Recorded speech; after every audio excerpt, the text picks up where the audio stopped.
আসসালামু আলাইকুম রহমতুল্লাহি ওয়া বারাকাতুহু। আজ বিশেষ এক দোয়ার আবেদন নিয়ে আপনাদের কাছেই একটা বার্তা। আমাদের প্রাণপ্রিয় স্নেহশীল শিক্ষক মাহবুবুল উলামা ওয়া তুলাবা হযরত মাওলানা মুহতারাম ইবাদুল্লাহ উমাইসি সাহেব, নাজিমে তালিমাত জামিয়াতুশ শেখ হুসাইন আহমদ আল মাদানী দেওয়ান, তিনি অসুস্থ আছেন। আপনাদের কাছে দোয়ার আপিল, আপনারা দোয়া করেন আল্লাহ পাক যেন তাকে অতি শীঘ্রই পরিপূর্ণ সুস্থতা দান করেন এবং তানার ছায়া আমাদের মাথার উপরে দীর্ঘায়ু করুক।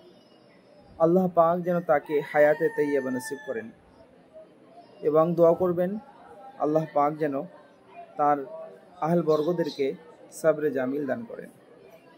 আসসালামু আলাইকুম রহমতুল্লাহ।